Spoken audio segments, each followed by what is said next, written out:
From the Understood Podcast Network, this is In It, a podcast about the ins and outs, the ups and downs of supporting kids who learn and think differently.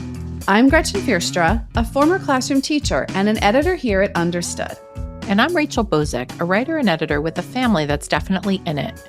Today, we're breaking from our usual form. It's just you and me, Rachel, no guest. And the thing we want to talk about is something called sharenting. So if you've never heard this word before, it refers to parents sharing pictures, videos, or other info involving their kids online. It can be so tempting to post about our kids because we're proud of them, because they're just so darn cute. But how much information is too much to share? This dilemma can be especially tricky for parents of kids with learning and thinking differences. We want to find community, share our experiences, seek advice, but we also want to be careful not to overshare. So, Gretchen, is this something that you've run into, or how do you feel about sharenting? Well, first of all, sharenting is a funny word. It is. Well, secondly, I haven't really wrestled with this per se, or just kind of made a decision. So I'm not a real social media person. I don't do Facebook. I don't do any of the things. And so when I had kids, it wasn't like I was going to start.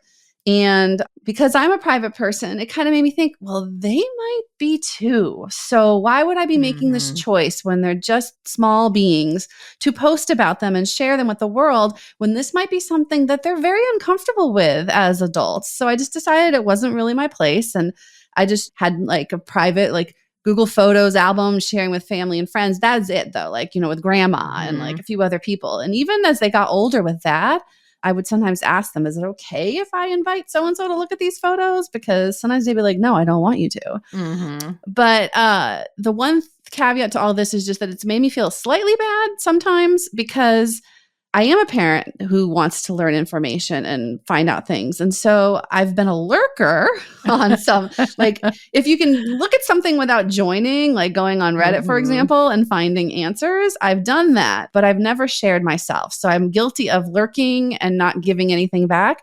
And so sometimes that feels bad. That's me. What about you, Rachel?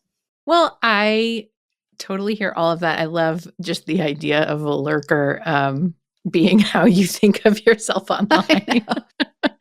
You know, it's interesting because I use some social media. I don't use all of the things, but over time, I have definitely come to think about it differently, like as my kids are getting older. And I don't even think this has so much to do with learning and thinking differences. I feel like this is kind of an everybody thing. But something that came to mind when we started talking about doing this episode was, you know, when my older child was baby, I made a blog spot because at the time that was like kind of a new thing. And some people listening might be like, what's a blog spot? But it was an old blogging platform when blogging was kind of a really big thing. And it was a little bit before a lot of the social media platforms that everybody uses now were even around. And I even set it up like using my kid's name, which now like seems like a terrible idea. And I posted on it pretty diligently for like 2 years. And it was baby pictures and bathtub pictures. And the only people I shared it with was family. I was definitely not a mommy blogger. I just would send the link out to like grandparents and aunts and uncles. And then I forgot about it. I'm sure like life got crazy and it's probably around when I had another kid. And not too long ago, one of my child's friends did a Google search. You know, kids Google each other's names. They Google their friends. They Google themselves. Like we all do it. And that was not hard to find. It created a little strife in the house. It was like, what are you doing? What is this? Why is this out there? Why is it my name? Why don't I know about it? And these are all super fair questions. And I was like, oh, I am so sorry. And then I had to figure out how to like undo that, right? Like either take it down or change the name to be something that is not like findable by anyone. I did end up getting it removed and it does not exist anymore. And I just like have the pictures myself in a folder and that's lovely. But it was a definite lesson because it like ended up being fine, but it could have been really embarrassing for my kid. And that was never my goal.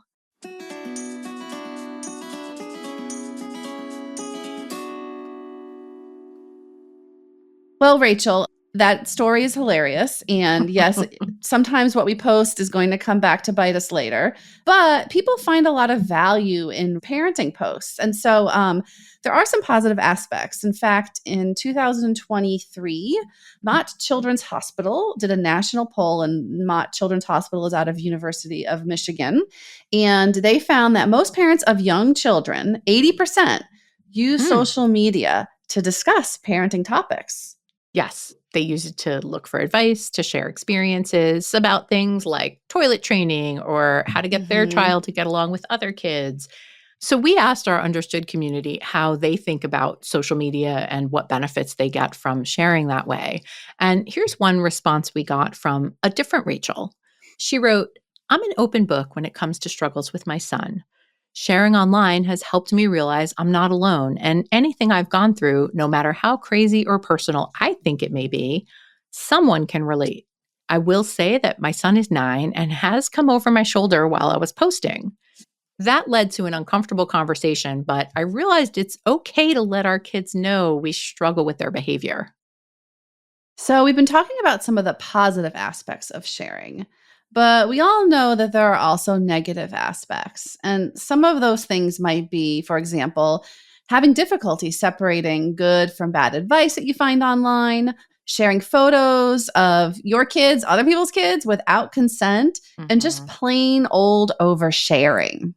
Yeah, those are really great points. And, another concern that's come up and that I think a lot of parents might be thinking about even during this conversation is the idea that when we're as parents sharing things, that this could embarrass a kid later when they get older. And The Atlantic did a really great article about this called "The First Social Media Babies Are Growing Up and They're Horrified." And it talks about how at the beginning of Facebook, which was like 2006-ish, that's when it opened up, where people started really using it in this way. Those kids are adults now. Yep. And they're looking for jobs. And when somebody kind of digs into them a little when they're considering them for a job or just kind of figuring out their life and, maybe they start dating someone and that person's like, oh, what can I find out about this person? They're finding out, what their parents posted like 18, 19 years ago. And that is something really important to think about now. And, whether you have little kids and now you're posting their stuff, or maybe you have some posts to go back and, maybe change your privacy settings or edit how you talked about your child at that time and whether you use their full name and all of that kind of stuff is really worth thinking about. I think this article just kind of made me think about all of that. Yeah. I mean, we teach kids, right, to build their digital footprint, to think about what they're putting out into the world.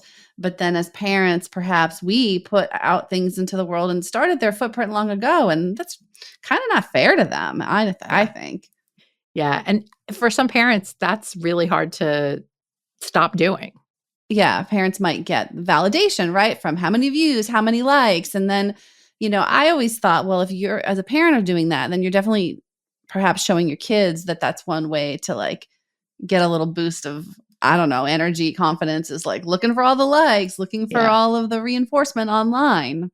So another negative that, in my opinion, at least, is a negative that I'd like to share about, everything being posted and shared. And I'm not talking about when you're asking for advice. I'm more talking about like sharing everything about our kids, is that I feel like it models for kids like everything is to be shared. You're doing it to share and for someone else to consume rather than you to just enjoy. And, I saw that when my kids became of age to have their own phones and we went on a family vacation and all of a sudden everyone was taking a picture. And I was like, well, no, we'll just use one person's camera. Well, no, but then I can't post that on Instagram. I'm like, well, why do you have to? You're on vacation. You're not doing that. You need to enjoy the moment. I got so mad and I was like, no. Nobody's doing that.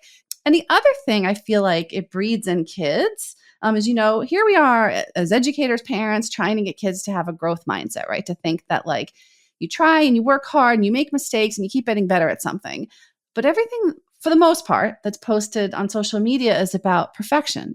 And so you're constantly aiming for perfect and only sharing perfect and not sharing with people like the struggles or the attempts that it took to get there. Like, my daughter's a dancer and she'll show me a post of these beautiful pirouettes. And she's like, I can't do that many. I'm like, yeah, but it probably Mm, took that kid all day to get right. that one shot. And so she spent Right. You're all not day getting like doing that. 9 hours of video. Right, just to get like all those likes. And was that worth it? I don't really think so. So Yeah. that's just my little 2 cents on how I feel about posting everything about your life online.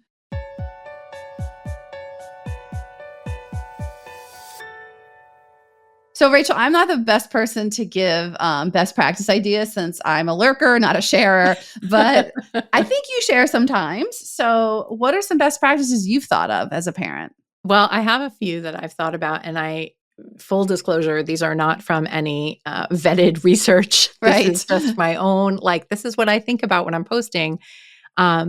Is, you know, I think about who's seeing this, right? And why am I posting? What is the intention behind it? And is that ultimately what's coming through? Like sometimes something really funny can happen in your family, but when you explain it in a post or show a picture of just this one like millisecond of that experience, it can end up looking like you're making fun of your kid.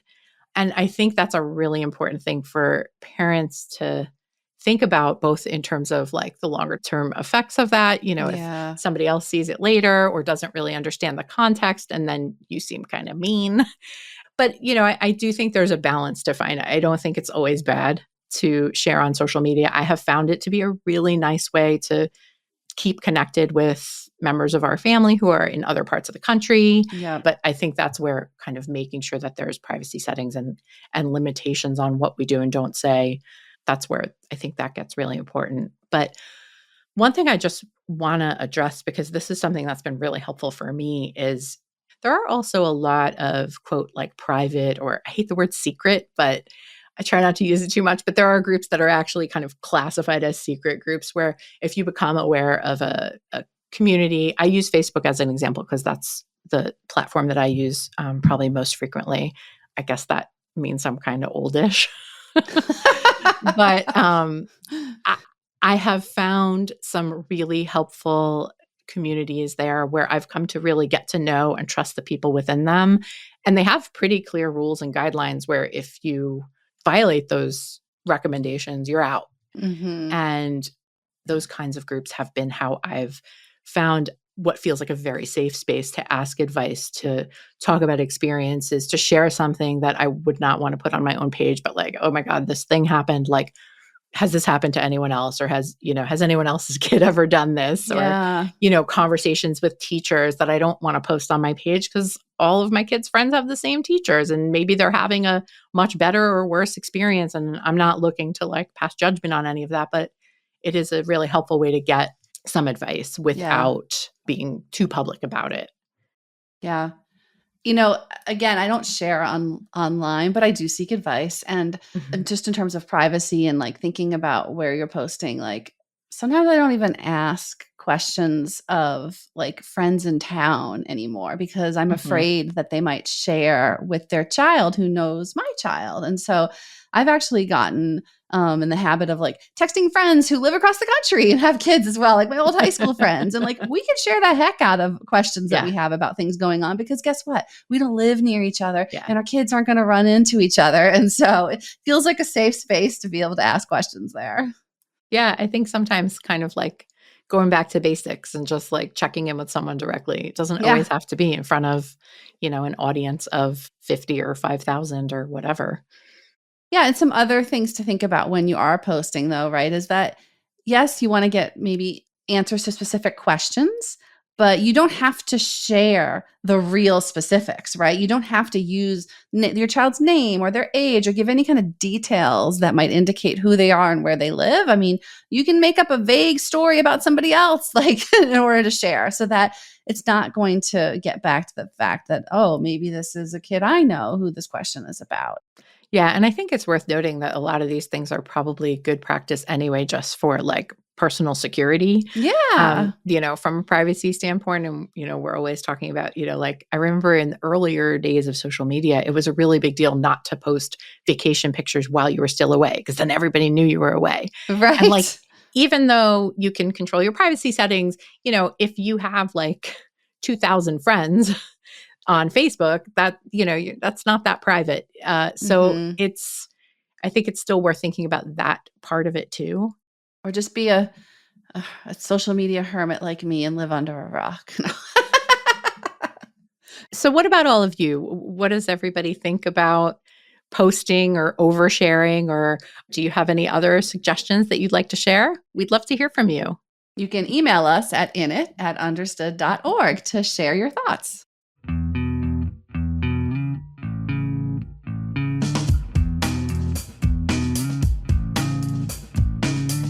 You've been listening to In It from the Understood Podcast Network. This show is for you, so we want to make sure you're getting what you need. Email us at init@understood.org to share your thoughts. We love hearing from you. If you want to learn more about the topics we covered today, check out our show notes. We include more resources as well as links to anything we mentioned in the episode. Understood.org is a resource dedicated to helping people who learn and think differently discover their potential and thrive. Learn more at understood.org/mission. In It is produced by Julie Subrin with help from Cody Nelson. Ilana Milner is our production director. Justin D. Wright mixes the show.